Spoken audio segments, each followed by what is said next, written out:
Virtual art camp, baby. Do not attempt to adjust your computer screens, because we are in there. Hey, folks, my name is Steve Prince, and I'm the Director of Engagement at the Muscarelle Museum at William & Mary. Hey, welcome back to another exciting show of the Muscarelle in the House Virtual Art Camp. We are going to keep on moving in this exploration of doing perspective drawing. Last session, I shared with you how to make 6 boxes appear to emerge from your page and float into space. Today, I'm going to take you another step in this exploration of making perspective drawing, but I'm going to do something a little bit more complex. I think I'm going to work with drawing a pencil and make the pencil at least look as if it is emerging from the page and taking off like a spaceship or a rocket ship. Are you ready?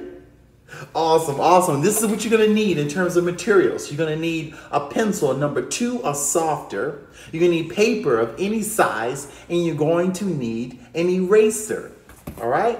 So I'm going to get my stuff set up, ready to go, and got my paper all set, and so that we can begin to draw, and you need to follow along. And I'm going to work with a magic marker, and this marker is so magical, it's so fantastic, it's so stupendous. I'm going to use this marker because it has great contrast to make it stand out, so as you can follow along at home, you can see everything. See, think, and do. Learning is all we're trying to do, is have fun, everybody. So let me go back over one of our rules in terms of perspective. When we got perspective, the first thing we got to establish is our horizon line. Remember, the horizon line is the imaginary line that exists out in this space as we look straight out. Don't look down, don't look up, look straight out. And as you look straight out, your eye line is parallel to the ground, just like my diagram.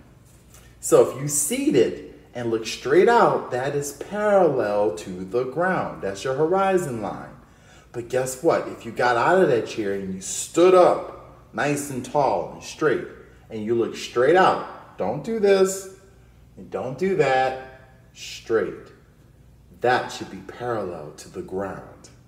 Okay, that's a rule. It's a key rule that you have to remember. All right, and I don't want you to forget it. So I'll ask you this again one more time. If I run into you in the street somewhere and we talking and so forth, and I'm gonna say, hey, what's that imaginary line called? You better give me the right answer. If you don't, I'm looking for you. I'm gonna get you.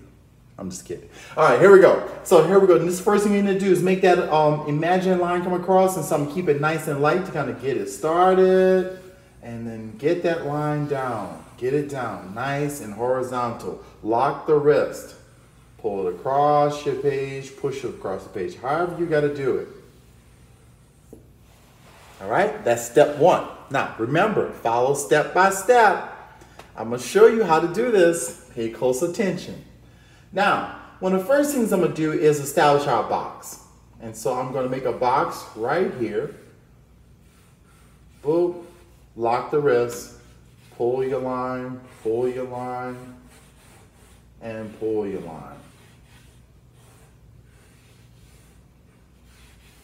There's our box. You see I went over it several times because I don't want you to worry about being perfect. Just make the lines, and then how you make it perfect, or let's say, how do you make it better, or how do you make it stronger? Keep going back over those lines until you build it. Art and drawing is a building process. It's like building blocks, one thing on top of the other. It's repetition. You do it over and over again, and you're going to get better every time because you keep practicing good habits. So now what I'm going to do is establish a point on here. So I'm going to put the point right over here. I'm going to make it nice and big so everybody can see. Okay? Now, if you remember from our last session, I told you to take and pull lines from our object from the corners that you can see to that point. The one corner in this whole matrix is that we can't see is that one. You would have to go through the object in order to see it. You can pull it if you want to, that's fine, because you might want to make a transparent box. Then you need to pull that line. But if the box is opaque, meaning you can't see through it, then you don't pull a line from there, you pull it from those edges. So I'm gonna pull it from those, and I'm gonna try my best to pull as straight a line as I can without using a ruler. Now, there's no rule against you not using a ruler. You may want to use a ruler, but I like to draw freehand and work on my skills in trying to draw straighter with just my own eye in terms of pulling the lines. Now, you can use a ruler if you want to, or a piece of cardboard will do. Something nice and straight to help you get a straight line. All right, so the next line I'm going to pull from the corner. You can see from this corner to this corner. So let's pull it across. All right, oh, I made that crooked. Let me fix that up. And remember, keep going over and over and over again until you get it. So I got 2 lines. I got one more point to pull, one more line to pull to the point. All right, I'm gonna pull this across and keep it light. Keep it light. Lock the wrist. Draw multiple lines, and I call these lines finding lines because you're trying to find this connection. Okay. All right, so it looks like from the horizon line, I got something kicking out into space because another rule to know about in doing perspective drawings, things that are closer to us appear to be larger, things that are farther away appear to get smaller. Because look at the size of my hand in relationship to the size of my head right now as you're looking on your screens.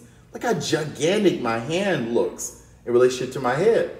My hand is not that gigantic. I mean, especially when we pull it back and put it right beside my face, and you see that it's not that large. But when I make it come closer to you, objects closer to you appear to be larger than things that are farther away. That's a rule of perspective. So this is coming at us, and that's going away, so it appears to be getting smaller and smaller and smaller and smaller and smaller and smaller and smaller.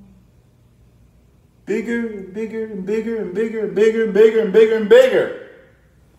You see? It's just like you change the tonation of your voice, the sound, and how high you pull it or how low you pull it. All right? So now next thing I'm going to do, now there's some key things I want to do. Let's finish. If this is going to be a pencil, we're not going to have the pencil just go into infinitum, just kind of just disappear. We need an ending point. So I'm going to end the pencil right about here. Remember, that needs to be parallel to that and vertical. Then this one, I'm going to end it over here. That one needs to be horizontal and parallel to that one. Make sure that you keep both of them like so, both of them like so. That's important in order to create this illusion. Now, the next thing I'm going to do is I'm going to make an X on the end. I'm going to pull this, 1 and 2. This is important, pull this X. And the reason why I pulled the X is I wanted to find the center of this square. So now that I know where the center is at, I'm going to take this point right here and I'm going to run it straight back all the way through my object till I get to that point. I'm going to come back through it again. And then I'm going to pull out into space. Away from it. Keep that line going. All the way back, pull it all the way out. Now, the next thing I'm going to do is, right off of this square, I don't want to make that a square. I want to make it a circle now. But I'm just going to fit a circle inside of it. Lock your wrist, roll it around until you find a good circle. Keep rolling around, roll it around, roll it around, roll it around, roll it around until you get it. There you go. I feel good about that circle now. So remember, this line here that you pulled that you kept going out is very important. So now, because I got this circle, I want to get rid of some of this information and some of this information. So I'm going to pull a point from here off of that and go back into space.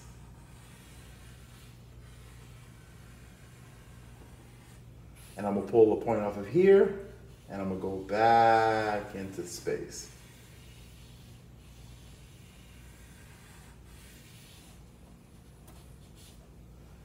Then, next step I'm going to do, because you know I went off of the round. If I made a circle inside of here, now I want to get off of here, because this is the actual pencil right here that I'm working back off of the edge.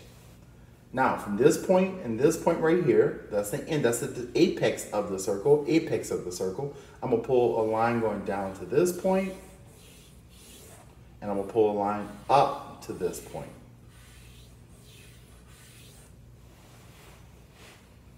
I hope everybody's seeing this pencil come to life. Come on, you gotta feel it. It's almost like magic, but you just follow the steps. One step leads to another. That's life. That's life. You're just gonna get more and more information. And don't get frustrated if you find this a little hard and you can't seem to follow along. The beauty of it is this is a video, so you can stop it at any point and bring it back. All right? So right here, I'm gonna make another circle. Boom, boom, boom. Okay? Going back through my object, I'm gonna go all the way back to the part where the top of the pencil is at, and I'm gonna make a circle here. One. And then the pencil part, if you have an eraser on it, so it has a little piece of metal at the top. So I'm gonna make another rounded circle here. And then the eraser, I'm gonna make another rounded circle here. So I got for the eraser section, I got for the metal section, then I have for the wood, and then I have for the graphite inside of the pencil. All right. Now, folks, we're like right there at it, okay, in terms of having this pencil almost complete. So we got that line, this line becomes important, this line is important, and this line is important in terms of defining the pencil. So now what I want to do is I want to go ahead and make some definition of the graphite at the end. So I'm going to take a little angle like this and like that, make like a little triangle wedge here. Then I'm going to take and darken this section off all the way down, darken it. And I'm going to take and darken this section off.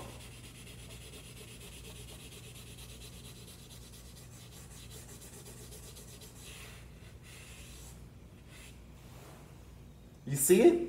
Okay, we got that edge on the pencil. So now what I want to do is I want to create some more of the edge of the pencil. So I'm going to create a few little marks, just like so. And it'll make like the wood is breaking up on the edge and breaking up on the edge. And then I'm going to go into those little pieces, darken those in to make the edges of the pencil. And then the pencil has facets. So it has this facet to that facet. So what I'm going to do is I'm going to take and round this section. I'm creating some more tone, but I'm going to curve it with the shape of the object. Add some more lines in, curve around it. Now you notice I'm curving my wrist as I make those marks. And then go up the side of the pencil right here. I'm now going to make some marks that follow that same angle of the shape. Pull, pull, pull, pull, pull. And then on top of the pencil, I'm going to pull another line up here to break it up. And then I'm going to pull those at a slight diagonal, different from those other lines. And then I'm going to pull these across, but I'm going to open them up, not have them so dark, so I have 3 different gradations. And then right here, I'm gonna make some curve marks to make for the metal piece coming around. And then for the eraser, I'm gonna darken that in some for my eraser. And ladies and gentlemen, dudes and dudettes, we have a pencil in space that looks like it's going right back into space. Now, to further create this illusion, I'm gonna pull a line here, and another line here. And then underneath, I'm going to make a little shadow. And then I'm going to darken that in lightly.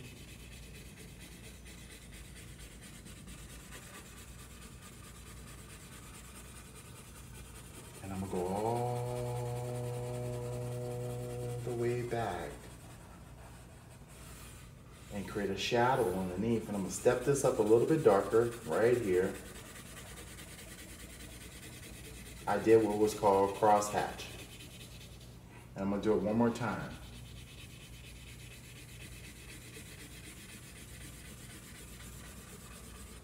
Now it has a shadow underneath it. The light is coming from the side over here and shooting on and creating a little shadow underneath the pencil to make it pop out even more so. So there you have it. That is a 1-point perspective drawing of a pencil in space and make it look like it's coming out of the page. Like, ooh, that's sharp. Oh my goodness, don't touch the edge of that pencil. You might cut yourself. All right, so you got it, folks? That is the next lesson in how to draw a 1-point perspective pencil. So I want you to practice it. Practice makes perfect, and you got to do it over and over again. Follow those little rules that I laid out for you, and you're going to get stronger. And remember, art is all around you.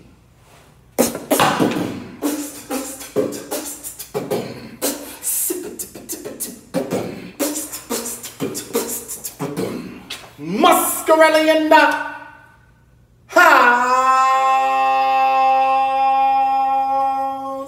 Virtual art camp.